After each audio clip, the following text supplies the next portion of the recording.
నుంచి నేర్చుకుంటున్నాము. ఇవాళ third lesson నేర్చుకున్నాం.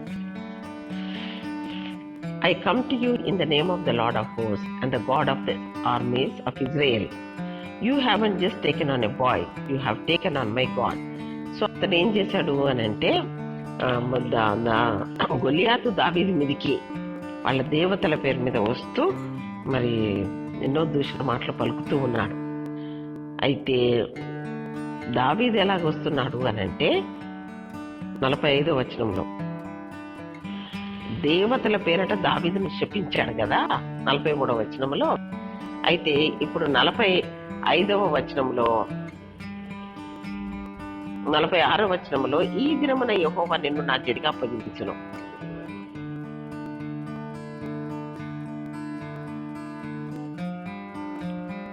నా దగ్గరకు రమ్ము, మాంసం ఆకాశ పక్షులకు భూమృగములకు ఇచ్చివేతనని ఆ ఫిలిష్తీయుడు దావీదుతో అనగా, దావీదు నీవు కత్తియు ఈటయు బలము ధరించుకొని నా మీదకి వస్తున్నావు. అయితే నీవు తిరస్కరించిన ఇశ్రాయేళ్ల సైన్యములకు అధిపతి యెహోవా పేరట నేను నీ మీదకి వస్తున్నాను. ఇప్పుడు వచ్చేది ఒక చిన్న యవనస్తుడు, బాలుడైన వాడు కాదు గొలియాతుతో యుద్ధానికి వచ్చేది. అతనితో నిబంధన చేసుకున్నటువంటి సైన్యములకు అధిపతి యెహోవాయే అతనితో యుద్ధానికి వెళ్తూ ఉన్నాడు. So you have taken on my God and I'm coming to you in his name. సైన్యములకు అధిపతి యెహోవా పేరు వస్తున్నాను. ఆయన నేమ్ ఈజ్ ఇన్నఫ్, ఆయన పేరు చాలు నీ మీదికి నేను వస్తానికి అన్నాడు. We have a commitment with him, ఎందుకంటే ఆయనతో మాకు ఒక నిబంధన ఉన్నది. He is the God of Israel, ఆయన ఇశ్రాయేలీలకు దేవుడైన. He has pledged himself to be with me and for me and I am for him. Hallelujah. So ఆయన మాతో చేసిన నిబంధన ఏంటంటే, ఆయన మాతో కూడా ఉంటాడు, మా కొరకు ఉంటాడు, మేము ఆయన కొరకు ఉంటాం. I am for him. కనుక ఇప్పుడు ఆయన యుద్ధం చేస్తాడు. సైన్యములకు అధిపతి యెహోవా పేరట, ఆయన పేరు మీద వస్తున్నాను, ఇంకా ఆయన యుద్ధం చేస్తాడు. యుద్ధం యెహోవాది. Hallelujah. This day the Lord will deliver you into my hand and I will strike you. So ఆయన ఏమంటాడంటే, ఈ దినమున యెహోవా నిన్ను నా చేతికి అప్పగించును, నేను నిన్ను చంపి నీ తల తెగవేతును. అయితే his confidence was in the God who was with him, not in himself. So అది దావీదులో నమ్మిక కాదు. ఇప్పుడు దావీదు యుద్ధానికి వెళ్ళేటప్పుడు ఆయన ఏ దేవుని నమ్ముకున్నాడో ఆ దేవుడి యందు నమ్మిక ఉంచి వెళ్తున్నాడు యుద్ధానికి. He said, I will strike you and take your head from you. ఎంత ధైర్యం అండి! చిన్న పిల్లోడు, బచ్చగాడు, 16 ఏళ్ల బచ్చగాడు. అయితే ఈ దినమున నేను నీ తల నరికివేతనంటానికి అసలు ఎంత ధైర్యం ఉండాలో మీరు ఆలోచించండి. నేను నిన్ను చంపి ఈ దినమున యెహోవా నిన్ను నా చేతికి అప్పగించును, నేను నిన్ను చంపి నీ తల తెగవేతును. He said, I will strike you and take you and I will give the carcasses of the camp of the Philistines to the birds of the air. ఇంకా ఏం చేస్తాడట? తల నరికి వేయటమే కాకుండా ఇశ్రాయేల్ దేవుడు ఉన్నాడని లోక నివాసులందరూ తెలుసుకున్నట్లు నేను ఈ దినమున ఫిలిస్తీయుల యొక్క కళేబరములను ఆకాశ పక్షులకు మృగములకు ఇస్తును. ఫిలిస్తీయుల కళేబరాలు ఆకాశ పక్షులకు భూమృగాలకు ఆహారముగా ఇస్తాను, నీ తల తెగవేస్తాను అంటున్నాడు. ఎంత ధైర్యమో చూడండి.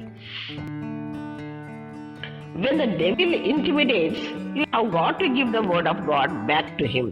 సాతాను ఎప్పుడైతే మనకు తలంపుల ద్వారా పిరికి వారిని చేస్తుంటదో అప్పుడు దేవుడి వాక్యం ద్వారా వానికి రిప్లై బ్యాక్, రిటర్న్ గా వాడిని వాక్యంతో కొట్టాలి. Back to him, word of God back to him. అయితే don't be intimidated. He goes on to say, అయితే భయపడొద్దు. ఎట్లా అన్నాడు? గొలియాతు అసలు దావీదు గజగజలాడేలాగా వస్తున్నాడు. కానీ he goes on to say, 47వ వచనంలో దావీదు ఏమంటున్నాడంటే, వాక్యం ద్వారానే వాడికి జవాబిస్తున్నాడు. ఈయన ధైర్యం తెచ్చుకుంటున్నాడు. ఏమంటున్నాడంటే, అప్పుడు యెహోవా కత్తి చేతను ఈట చేతను రక్షించువాడు కాడని ఈ దండు వారందరూ తెలుసుకుందరు. యుద్ధం యెహోవాదే, ఆయన మిమ్మును మా చేతికి అప్పగించునని చెప్పాను. యుద్ధం యెహోవాదే. ఎంత ధైర్యంగా అతను మాట్లాడుకుంటున్నాడు అనమాట. ఎందుకంటే what's going on here, David knows his covenant and he knows he's going in the name of God and the battle is of the Lord. దావీదుకు తెలుసు నా పక్షంగా నా దేవుడు యుద్ధం చేస్తాడని, నేను జయం పొందుతానని ధైర్యంగా చెప్తూ ఉన్నాడు అనమాట. He knew God was going to fight for him. So యెహోవా యుద్ధం చేస్తాడు అని, యెహోవా నిన్ను నాకు అప్పగించును అన్నాడు. చూసారా, ఈ దినమున యెహోవా నిన్ను నా చేతికి అప్పగించును, నేను తీసుకుంటా కాదు, యెహోవా యుద్ధం చేసి నీ తలను నా చేతికి అప్పగించును. You know what happens? David rushes towards Goliath and he slung the stone at him, the word, and there was one little weak spot in his armor. అయితే దావీదు ఏం చేశాడు అనంటే, పరిగెత్తుకుంటూ వెళ్ళి ఒక రాయి తీసుకొని వచ్చి దాన్ని ఏం చేశాడు అనంటే, దావీదు సంచిలో చెయ్యి వేసి అందులో నుండి రాయి ఒకటి తీసి వడిసెలతో విసిరి ఆ ఫిలిస్తీని నుదుట కొట్టాను. అయితే ఈ ఆర్మర్ కు ఫుల్ ఆర్మర్ వేసుకున్నాడు, కవచం ఫుల్ వేసుకున్నాడు, కానీ ఒక్క చోట చిన్న స్పాట్ లో ఆర్మర్ కవర్ చేయదు. అన్నసట ఎక్కడైతే ఆర్మర్ కవచం కవర్ చెయ్యని స్పాట్, చిన్న స్పాట్ ఉందో, ఈయన కొన్ని దేవుడు గొర్రెలను కొట్టేటప్పుడు, గొర్రెలను కాచేటప్పుడు ఇచ్చిన నైపుణ్యంతో ఆ వడిసెలతోటి స్టోన్ కరెక్ట్ గా నుదుట కొట్టాడండి. ఇంకా వేరే చోట ఎక్కడ కొట్టినా కూడా ఆయుధం ఉంటది, కానీ చేయని చిన్న స్పాట్ ఒకటి మిగిలింది, అక్కడే వెళ్ళి రాయి కొట్టింది. హల్లెలూయా! అది దావీదు గొర్రెలను కాసేటప్పుడు దేవుడిచ్చిన నైపుణ్యం. There was one little weak spot in his armor, the stone guided by David's skill. అయితే ఆ రాయి దావీదు నైపుణ్యాన్ని అండ్ ద హోలీ స్పిరిట్, పరిశుద్ధాత్మని యొక్క సహాయము, hits him right there and killed him instantly and David took the sword and cut off his head. So పరిశుద్ధాత్మ దేవుని సహాయము, దేవుడు దావీదుకి ఇచ్చిన నైపుణ్యము, కవచమును కవర్ చేయని చిన్న స్పాట్కి వెళ్ళి రాయి కొట్టింది, అతడు కింద పడ్డాడు, కత్తి తీసుకొని నరికేశాడు, తల నరికేశాడు చనిపోగానే. When the Philistines saw that their champion was dead, they fled in terror. వాళ్ళ శూరుడు చచ్చిపోయాడని ఫిలిస్తీన్లు గమనించగానే పరుగు భయముతో పరిగెత్తారు. And they were now defeated. వాళ్ళందరూ ఓడిపోయిన వాళ్ళలాగా పరిగెత్తారు. You see, when their representative man was defeated, they were defeated. వాళ్ళ పక్షముగా ప్రతినిధిగా నిలబడ్డవాడు ఓడిపోతే వాళ్ళందరూ ఓడిపోయినట్టే. Israel did not contribute anything to their victory. Israel పెద్ద దండు కూర్చోనండి, వాళ్ళు ఏమి కాంట్రిబ్యూట్ చేయలేదు, వాళ్ళు ఏం కష్టపడలేదు, కళ్ళతో చూస్తున్నారు తప్పితే ఏం చేయట్లేదు, కానీ జయం పొందిన వాళ్ళు ఎట్లాగా? Their representative man had won the victory. వాళ్ళ పక్షంగా వెళ్ళిన ప్రతినిధి జయం పొందాడు కనుక ఇస్రాయేల్ దండంతా జయం పొందింది. ఇస్రాయేల్ దేశం కూడా పొందింది, ఏం కాంట్రిబ్యూట్ చేయకుండా. Now they all cheered and rejoice in the victory. ఓ, వాళ్ళు ఎంత సంతోషపడ్డారంటే అంత సంతోషపడ్డారు ఆ విజయాన్ని బట్టి. Because it also was their victory. వాళ్ళే జయం పొందారు. హల్లెలూయా, దేవునికి స్తోత్రం, ప్రైజ్ గాడ్. వాళ్ళ ప్రతినిధి గెలిచాడు కనుక వాళ్ళంతా గెలుపు పొందిన వాళ్ళే. Our representative man Jesus Christ. ఇప్పుడు మనము నిబంధన అంటే ఏంటి? ఒక ప్రతినిధిగా వెళ్ళటం అంటే ఏంటి? ప్రతినిధి గెలుపు మన గెలుపు, ప్రతినిధి ఓటమి మన ఓటమి. అయితే ఇప్పుడు ఈ జీవితంలో రక్షణ పొందిన తర్వాత మన ప్రతినిధి ఎవరు? మన ప్రతినిధి ఎవరు అంటే అవర్ రిప్రజెంటేటివ్ మ్యాన్ జీసస్. హల్లెలూయా. సామాన్యుడిని పెట్టుకోలేదండి, మన ప్రతినిధిగా మనము ఎవరిని పెట్టుకున్నాము అని అంటే యేసు ప్రభువే మన ప్రతినిధి. టుక్ on one crushing victory over death. అతడు ఏ బాధ్యతను తినబెట్టుకొని చేశాడు అని అంటే నలిపివేశాడు. ఎవరెవరిని? సాతాన్ని, మరణాన్ని, పాతాళాన్ని, సిక్నెస్, రోగాన్ని, and all the powers of darkness in his death and resurrection. చీకటి శక్తుల ప్రభావం, సాతాను శక్తుల ప్రభావం అంతటిని నలిపి పడేశాడు. ఆయన మరణ పునరుత్థానములో విజయం పొంది. హల్లెలూయా. ఆయన మన రిప్రజెంటేటివ్. ఆయన గెలిస్తే మనం గెలుస్తాం, ఆయన ఓడిపోతే మనం ఓడిపోతాం. మనం ఏం చేయాల్సిందేం లేదు. ఇప్పుడు మన యేసు ఓడిపోయే, జీసస్ నెవర్ ఫెయిల్స్, మనం కూడా నెవర్ ఫెయిల్స్. అంతే, అర్థమైందండి. మనం కూడా నెవర్, ఎప్పుడు కూడా మనం, నేను కూడా ఎప్పుడు ఓడిపోను అని తెలుసుకోవాలి. He took them all on and has conquered every Goliath that you are going to face in his life. Hallelujah. మనందరి బాధ్యత ఆయన మీద ఉంది. ఆయనే యుద్ధం చేస్తాడు మన పక్షంగా. మన నిత్య జీవితంలో ఎంతో మంది గొలియాతులను ఎదుర్కొంటున్నామండి. ఎంతో మంది గొలియాతులను ఎదుర్కొంటున్నాం, ఒక గొలియాతు కాదు. కానీ ఎదుర్కొనేవాడు మన ప్రతినిధి, మనం కాదు, మన Jesus. Jesus did it all but it's our victory.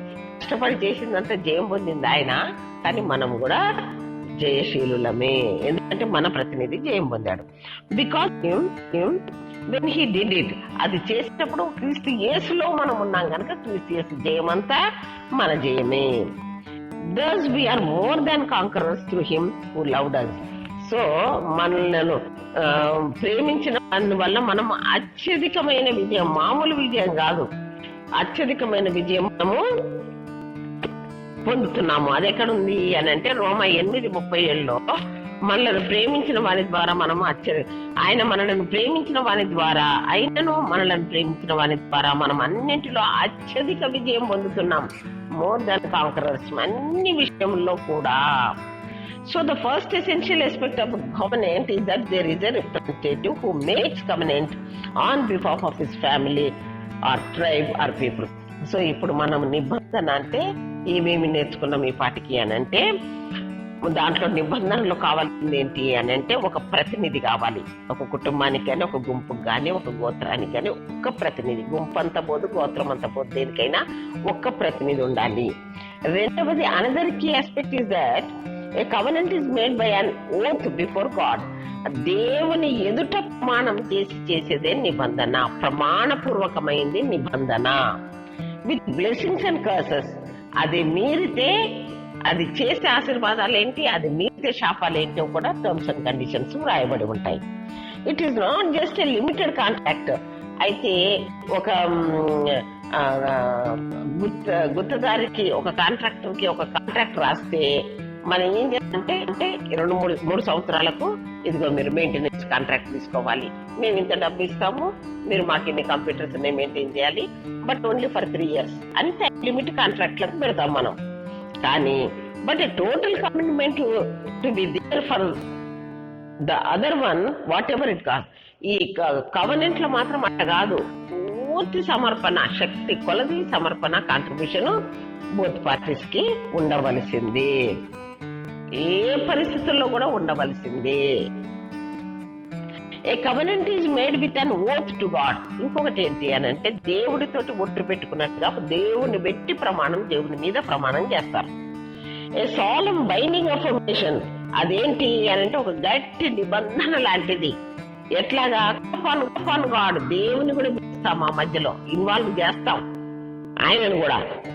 Appealing to God to be the witness.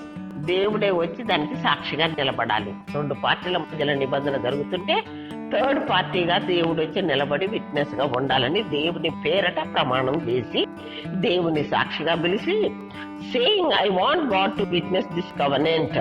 ఇది దేవుడు దీనికి సాక్షిగా ఉండాలి. దేవుడే మా ఇద్దరి మధ్యలో చేయబడిన నిబంధనకు దేవుడు సాక్షి, దేవుడే న్యాయాధిపతి. ఎవడైనా నెరవేర్చకపోతే ఆయన చూసుకోవాల సంగతి ఏంటో అన్నట్టుగా ఇన్వాల్వ్ చేస్తాం, కలుపుతాం ఆయన్ని కూడా అందులో. So I want God to witness this covenant. God is involved in to this covenant to be involved in upholding it. దేవుణ్ణి కూడా దాంట్లో పిలిచి ఆహ్వానించి, నీవు దీంట్లో సాక్షిగా ఉండాలి, న్యాయాధిపతిగా ఉండాలి, దీన్ని ఎత్తి పట్టాలి, ఈ నిబంధనలు జరిగేటట్టు చూడాలి మీరే అని దేవుని ఇన్వాల్వ్ చేస్తారు. They appeal to God for help to fulfil the covenant. తర్వాత దేవుడే ఈ నిబంధన నెరవేరునట్లుగా కూడా ఆయనే చూసుకోవాలి అని పిలుస్తారు ఆయన్ను. And also to be the judge of anyone who breaks it. So ఎవరన్నా నిబంధన నుంచి తొలగిపోతే వారికి ఏం శిక్ష పెట్టాలి, ఏం న్యాయం తీర్చాలన్నది దేవుడు జడ్జిగా కూడా ఉండాలి, సాక్షిగా ఉండాలి, జడ్జిగా ఉండాలి, అది నెరవేరేటట్టు చూడాలి. అట్లా దేవుని ఇచ్చి పెడతారు దాంట్లో. Which is the most serious sin worthy of death. ఒకవేళ నిబంధనను నెరవేర్చకపోతే అది ఎంత సీరియస్ పాపము అని అంటే వాడిని మరణాన్ని కూడా అప్పగించవచ్చు, వాడిని చంపవచ్చును. అంత సీరియస్ అది నెరవేర్చకపోతే కవనెంట్ నిబంధన. Then they invoke all the curses. So అప్పుడు వాళ్ళు ఏం చేస్తారు అని అంటే ఏమేమి దానికి రిలేటెడ్ శాపాలు ఉన్నాయో అవి కూడా రాస్తారు అక్కడ వాళ్ళు. If I or you break the covenant let this curses come on us. నేనే కానీ నీవే కానీ ఈ నిబంధనలో నిలిచి ఉండక దీన్ని బ్రేక్ చేస్తే ఇదిగో ఈ శాపాలన్నీ వచ్చునుగాక అని పెడతారు దాంట్లో. Let God B the judge. దేవుడే న్యాయాధిపతి అయి ఉండాలి మన ఇద్దరి మధ్యలో. If any of us break this covenant let death come upon them. ఒకవేళ మన ఇద్దరిలో ఎవరైనా సరే ఈ నిబంధనను నెరవేర్చకపోతే మరణము మనకు సంప్రాప్తమగును గాక అంట. That is the solemn oath that was involved. So దాంట్లో గంభీరమైన ప్రమాణము కూడా దాంట్లో ఉంటది. దేంట్లో? కవెనెంట్ లో ఉంటది. నిన్న చెప్పాను కదా, కాంట్రాక్ట్ కి కవెనెంట్ కి తేడా చెప్పాను కదా. కాంట్రాక్ట్ అంటే ఇద్దరు మనుషుల మధ్యలో చేసుకుంటారు, దేవుని ఇన్వాల్వ్ చేయరు. లిమిటెడ్ పీరియడ్ లో ఉంటది. బోత్ సైడ్స్ ఎంతెంత లిమిట్ లో. నాకు 10 కంప్యూటర్లు ఉన్నాయి. కాంట్రాక్ట్ మెయింటెనెన్స్ కాంట్రాక్ట్ అతను రావాలి. 10 కంప్యూటర్లు ప్రతి 15 రోజులకు ఒకసారి చెక్ చేసి వెళ్ళాలి. కాంట్రాక్ట్ 1 సంవత్సరం అని పెడతారు. వీళ్ళను అది చేసినందుకు నేను నెలకు 10,000 ఇస్తాను, ఇలాగా సంవత్సరం మట్టుకు అని. ఎంత పని చేయాలో లిమిట్ ఉంటది, ఎంత కాలము లిమిట్ ఉంటది, అవన్నీ దేవుని ఇన్వాల్వ్ చేయకుండా ఉంటాయి కాంట్రాక్ట్లు. గుర్తకు తీసుకోవటం అనేది కాంట్రాక్ట్ అంట. అయితే కవెనెంట్ లో మాత్రం శక్తి చేయాలి, దేవుడిని ఇన్వాల్వ్ చేస్తారు, దేవుడు సాక్షిగా ఉండాలి, దేవుడు బాధ్యత తీసుకోవాలి, దేవుడే న్యాయాధిపతిగా ఉండాలి, దేవుడే ఎవరన్నా బ్రేక్ చేస్తే శిక్ష పెట్టాలన్నట్టుగా దేవుడిని ఇన్వాల్వ్ చేస్తారు. అది covenant. In other words, once a covenant had been made with an oath it was non negotiable. Hallelujah. ఇంకొక పాయింట్ ఏంటి తెలుసా అండి, కాంట్రాక్ట్ అయితే నెగోషియబుల్. ఎట్లాగా అని అంటే, సరే 5 నెలలు అయిన తర్వాత మళ్ళీ వాడు అప్పీల్ చేసి నా వల్ల అవ్వట్లేదు నా పరిస్థితి అంటే దాన్ని మాట్లాడుకొని కొన్ని నువ్వు కొంచెం పెనాల్టీ కట్టు, మేము వేరే వాళ్ళని తీసుకుంటాం, ఎక్స్ట్రా పైసలు చేస్తే నువ్వు కట్టుకోవాలని నెగోషియేట్ చేస్తారంటే చర్చించుకొని ఒక కొలిక్కి వస్తారు ఆ సమస్య విషయంలో. కానీ అది కాంట్రాక్ట్ అయితే. కవెనెంట్ అయితే ఇక అది చర్చించదగ లేనిది. ఇంకా ఏది రాసుకున్నామో ఇక అది నెరవేర్చవలసింది. చర్చనీయమైనది కాదు, చర్చించలేనటువంటిది. It couldn't be revoked. అది ఉపసంహరించుకోవటానికి కూడా వీలు లేదు. You couldn't come back a year later and say you know that covenant we made before God. Well, I don't feel like that anymore. Let us forget we ever did that. 1 సంవత్సరం పోయాక I'm sorry, మనం చేసుకున్న నిబంధన నేను చేయలేకపోతున్నాను, దాన్ని మర్చిపోండి, ఇక వదిలేసేయండి అని వచ్చి చెప్పటానికి కానే కాదు నిబంధన విషయంలో. No, that would have been unthinkable. ఈ ఉపసంహరించుకోవటం అనేది మళ్ళీ చర్చించి కొలికి రావాలన్నది జరగదు. అది ఊహకు కూడా ఉండదు మనకి. The Bible says that once a covenant was made with oath, that settles the issue. ఇంకా బైబిల్ ఏం చెప్తుంది అంటే, ఏదైనా డిస్ప్యూట్ ఉందనుకోండి, ఏదైనా గొడవ ఉందనుకోండి, ఒక నిబంధన చేసుకొని ఆ గొడవనకు ఫుల్ స్టాప్ పెడతారు, దాన్ని అంతం చేసుకుంటారు. కాబట్టి నిబంధన అనేది కొన్ని గొడవలకు కూడా పరిష్కారంగా కూడా పనిచేస్తుంది డిస్ప్యూట్స్ కి. There would be no more argument because that covenant is the final word. So ఇద్దరి మధ్యలో గొడవను సెటిల్ చేయడానికి కొరకు ఒక నిబంధన చేసుకొని దానికి ఎండు పెడతారు, ఇద్దరు గొడవ పడకుండా. In Genesis 31 we see a covenant between 2 people. అయితే ఆదికాండం 31లో ఇద్దరు మనుషుల మధ్యలో ఒక నిబంధన చేసుకోవటం మనం చూస్తాం. నాట్ ఎగ్జాక్ట్లీ ఎనిమీస్, వాళ్ళు నిజంగా శత్రువులు. వచ్చిన డిస్ప్యూట్ వచ్చింది ఇద్దరి మధ్యలో, but you might say extreme competitors. అయితే వాళ్ళిద్దరు పోరాడుతున్న వాళ్ళు దేని కొరకు అని అంటే, జేకబ్ అండ్ లాబాన్. యాకోబు వాళ్ళ మేనమామైన లాబాను. The story is that Jacob married Laban's 2 daughters. ఆ కథ అంతా మనకు తెలుసు. లాబాను 2 కూతుళ్లను యాకోబు పెళ్లి చేసుకున్నాడు. But Laban made him pay for it. కానీ పుక్కడికి లేదండి, 7 ఏళ్ళు కొలువు చేయించుకొని ఇచ్చాడు బిడ్డల్ని. Eventually Jacob decided to leave home and there is an ongoing dispute between them. అయితే ఇంకా కాలం అయిపోయింది, కొడుకు చేశాడు, ఇలా పెళ్లిళ్ళైనా పిల్లలు పుట్టారు, నా ఇంటికి నేను వెళ్ళిపోతాను అన్నారు. కానీ వాళ్ళిద్దరి మధ్యలో ఒక గొడవ వచ్చింది, ఒక డిస్ప్యూట్ వచ్చింది, which is finally settled by a covenant. అది తీరటానికి కొరకు ఇద్దరి మధ్యలో ఒక నిబంధన చేసుకున్నారు. దే వర్ నాట్ ఫ్రెండ్స్, వాళ్ళ శత్రువులు కూడా కాదు, వాళ్ళ స్నేహితులు కూడా కాదు, మామ అల్లుళ్ళు. There was much distrust. అల్లుడిని మామ నమ్మలేకపోతున్నాడు, మామని అల్లుడిని నమ్మలేకపోతున్నాడు. But when they made this covenant to create trust and peace, it ended all dispute. కానీ ఇద్దరు కలిసి ఎప్పుడైతే ఒక నిబంధన చేసుకున్నారో, ఒకరి మీద ఒకరికి నమ్మిక వచ్చింది, సమాధానం వచ్చింది, ఆ గొడవ ఎండ్ అయిపోయింది. ఇద్దరు కలిసి ఒక నిబంధన చేసుకున్నారు. సో నిబంధన అనేది గొడవలకు అంతం చేయటానికి కూడా పనికొస్తుంది. సో జెనిసిస్ 31:44 చూస్తే ఆది కాండము 31:44 లాబాను ఏమంటున్నాడో చూద్దాం. 31:44 కావున నేనును నీవును నిబంధన చేసుకుందాము రమ్ము, అది నాకును నీకును మధ్య సాక్షిగా ఉండునని యాకోబుతో ఉత్తరం ఇయ్యగా, యాకోబు ఒక రాయి తీసుకొని దాన్ని స్తంభముగా నిలవబెట్టాను. చూసారండి, లాబాను ఆహ్వానిస్తున్నాడు, రాయ్యా ఈ గొడవ తెచ్చుకు ఇద్దరి మధ్యలో కవెనెంట్ చేసుకుందాం రా అని పిలుస్తున్నాడు. Laban says now therefore come let us make a covenant. రా, ఇక మనం ఇద్దరం కలిసి గొడవ తిరగట్లేదు, ఒక నిబంధన చేసుకుందాం రమ్మంటున్నాడు. Let it be a witness between you and me. So మన ఇద్దరి మధ్యలో ఈ నిబంధన ఒక సాక్ష్యంగా ఉంటది. So Jacob took a stone and set it up as a pillar. అప్పుడు యాకోబు ఒక రాయి తీసుకొని దాన్ని ఒక స్తంభంగా నిలబెట్టి, often they would make a monument, ఒక దాన్ని ఏమంటారు, ఒక జ్ఞాపకార్థ సూచన పెడతారు. ప్రతి కవెనెంట్ కి ఒక జ్ఞాపకార్థ సూచన పెడతారు, using some stone or a tree. ఒక చెట్టును గాని ఒక రాయిని గాని సాక్ష్యంగా నిలబెడతారు.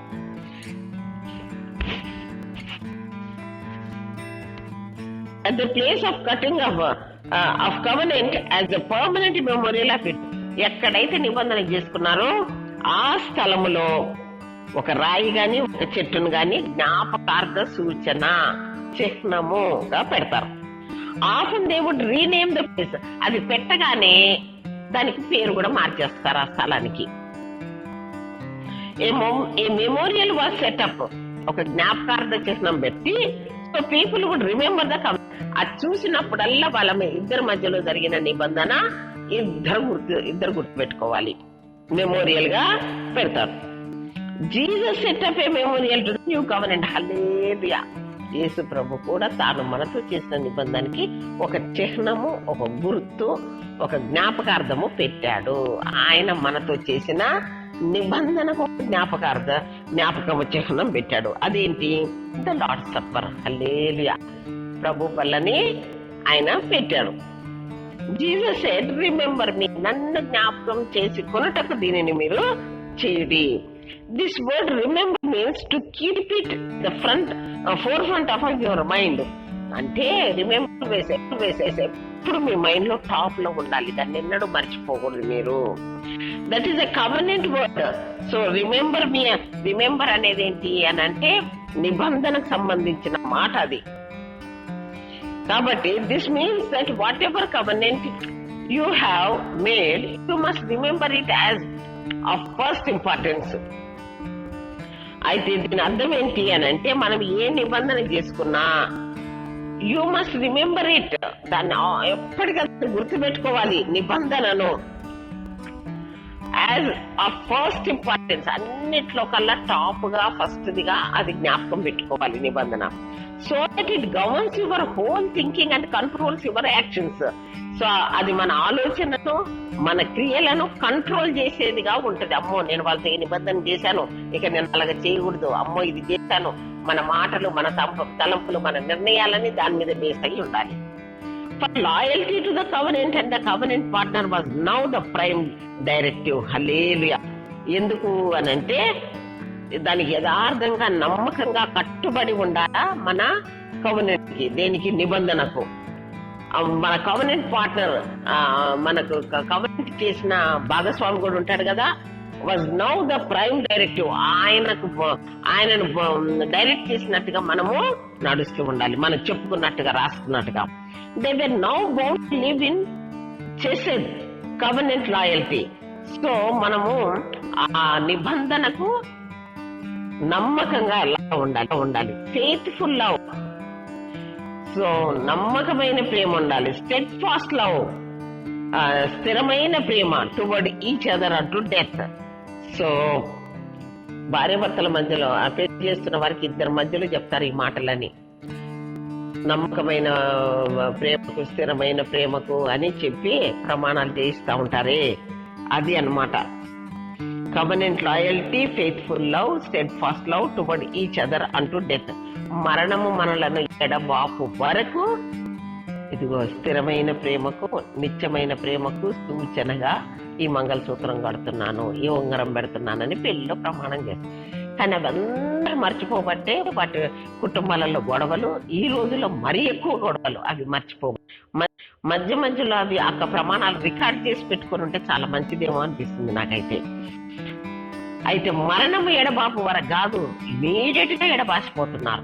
ఇంకా విచారకరమైన సంగతి, క్రైస్తవ కుటుంబాల్లో జంటలు మరి త్వరగా విడిపోతున్నారు. హిందువులన్నా కొంచెం భయపడుతున్నారు, కానీ క్రైస్తవులు మరి జతపరచబడ్డ విత్ ఇన్ నో టైం, అతి త్వరలోనే వాళ్ళు విడిపోవటానికి కూడా రెడీ అవుతున్నారు. మరణం ఎడబాపట్లేదు, ఇల్లే ఎడబాసిపోతున్నారు. ఇన్ ద న్యూ కవెనెంట్, ఇప్పుడు మన కొత్త నిబంధనలో Jesus calls us to this kind of committed love. Hallelujah. యేసు ప్రభు కూడా మనల్ని ఇటువంటి నిత్యమైన ప్రేమ, స్థిరమైన ప్రేమ, యథార్థమైన ప్రేమకు ఆయన కవెనెంట్ చేశాడు. To him and to one another. So మనలను ఒకరినొకరు ప్రేమించుకోవాలి, అదే ప్రేమతో దేవుని యేసు ప్రభుని కూడా మనము ప్రేమించాలని ఈ నిబంధన చేశాడు. For we're bound together by blood covenant. So మనము దేనితో బంధించబడ్డాము అంటే రక్త నిబంధనతో మనము బంధించబడ్డాము. This is my commandment that you love one another as I have loved you. So దేవుడు ఒక కొత్త ఆజ్ఞని ఇచ్చాడు. మొదటి ఆజ్ఞ ఎట్లా ఇచ్చాడు అని అంటే, నిన్ను వల్ల నీ పొరుగు వాడిని ప్రేమించు. అది సింపుల్. నేను ఒక ముద్ద అన్నం తినేటప్పుడు ఎదుటి కనబడితే ఆంధ్రుడు ముద్ద అడిగి పెడితే అయిపోద్ది. నా దగ్గర 1000 రూపీస్ ఉన్నాయి, ఎదుటివాడికి కూడా కష్టం ఉంది, పోనీ నేను ఒక 500 పెట్టుకొని అడుగు 500 ఇవ్వచ్చు. నన్ను వల్ల నా పొరుగు వాడిని ప్రేమించిన లెక్క అయిపోద్ది. అది చాలా సింపుల్. నిన్ను వల్ల నీ పొరుగు వాడిని ప్రేమించమని ఆజ్ఞ నెరవేర్చడం చాలా సింపుల్. కానీ దాన్ని అమెండ్ చేసి కొత్త ఆజ్ఞను మీకు ఇచ్చుతున్నాను అన్నాడు. ఏమిటి ఆ కొత్త ఆజ్ఞ అంటే, this is my commandment that you love one another as I have loved you. నేను మిమ్మల్ని ప్రేమించినట్టు మీరు ఒకరినొకరు ప్రేమించండి. ప్రభువా, మమ్మల్ని ప్రేమించుకున్నట్టు ప్రేమించటం ఈజీ ఉంది, కానీ నీవు మమ్మల్ని ప్రేమించినంత లెవెల్లో మేము ఎదుటివాడిని ప్రేమించడం అనేది అది కొత్త ఆజ్ఞ. అది కొంచెం కష్టమైన ఆజ్ఞ కూడా. Love one another as I have loved you. Greater love has no one than this, than to lay down one's life for his friends. తన స్నేహితుని కొరకు ప్రాణం పెట్టిన వాని కంటే ఎక్కువైన ప్రేమ కలిగిన వాడు ఇంకెవడు లేడు. ఇంకా వేరే ప్రేమ లేదు అంతకు మించింది. You are my friends. Hallelujah. ఎంత మంచి మాట అండి. మీరు నా స్నేహితులు. యోహాను సువార్త 15వ అధ్యాయంలో ఈ మాటలు మనం చూస్తాం. యోహాను సువార్త 15వ అధ్యాయము 12 నుంచి 14 వరకు చూస్తే, మీరు నా స్నేహితులు అంటున్నాడు. నేను మిమ్మల్ని ప్రేమించిన ప్రకారం మీరు ఒకరినొకరు ప్రేమించవలనుకుంటే నా ఆజ్ఞ. ఇదే మళ్ళీ యోహాను పత్రికలలో రిపీట్ అవుతాయండి ఇవే మాటలు. ఇదే యోహాను రాశాడు కనుక యోహాను సువార్తలో ఉన్న చాలా విషయాలు యోహాను పత్రికల్లో కూడా రిపీట్ అవుతాయి. 12వ వచనంలో, నేను మిమ్మల్ని ప్రేమించిన ప్రకారం మీరు ఒకరినొకరు ప్రేమించవలనంటే నా ఆజ్ఞ. తన స్నేహితుల కొరకు తన ప్రాణం పెట్టిన వాని కంటే ఎక్కువైన ప్రేమ గలవాడెవడో లేడు. నేను మీ ఫ్రెండ్ని, మీ కొరకు ప్రాణం పెట్టాను అన్నమాట. నేను మీకు ఆజ్ఞాపించు వాటిని చేసిన ఎడల మీరు నా స్నేహితులు ఎందురు. హల్లెలూయా. నేను మీకు ఆజ్ఞాపించినవి చేసిన ఎడల మీరు నాకు స్నేహితులై ఉందురు. ఎంత మంచి మాటను. Trust, it was vital. They keep the covenant at the forefront of their mind, so they were always ready to move in chesed when called upon. So they would have memorials to help them do that. So అందుకనే వాళ్ళు ఎప్పుడు కూడా నిబంధన terms and conditions ని షరతులను తలలో ఎప్పుడు జ్ఞాపకంలో పెట్టుకున్నారు గనక అవి వాళ్ళ పట్ల చేయగలిగారు. దాని ప్రకారం ఆ మెమోరియల్ అనేది వాళ్ళకు గుర్తు చేస్తూ ఉంటది, ఆ జ్ఞాపక చిహ్నము. So Jacob said to his brother gather stones. So అందుకని యాకోబు ఏం చేశాడంటే, మీరు రాళ్లను కుప్ప వేడి సమకూర్చుడి చేసుకుందాం ఇది అంటున్నాడు అన్నమాట. అయితే మరి యాకోబు రాళ్ళను కూర్చుని తన బంధువులతో చెప్తాను. వాళ్ళు రాళ్ళు తెచ్చి కుప్ప వేసిరి, అక్కడ వారు ఆ కుప్ప యొక్క భోజనం చేసిరి. లాబాను దానికి యగర్ షహాదూత అని పేరు పెట్టాను, అంటే సాక్షి కుప్ప. పేరు కూడా మారుస్తారని చెప్పాను కదా. సో అక్కడ వాళ్ళు ఏం చేశారు, and they took stones and they made a heap and then they sat down and ate together upon the heap of the stones. This was the covenant meal. When they made covenant, they would have a meal together to show the new fellowship and their unity in the covenant. The Lord's Supper is such thing. It is the memorial and the covenant meal. So వాళ్ళు అక్కడ భోజనం చేశారు, దానికి పేరు మార్చారు. అయితే ఈ సంగతులు రేపు కంటిన్యూ చేస్తాను. దేవుడి మాటలు దీవించును గాక. ఆమేన్.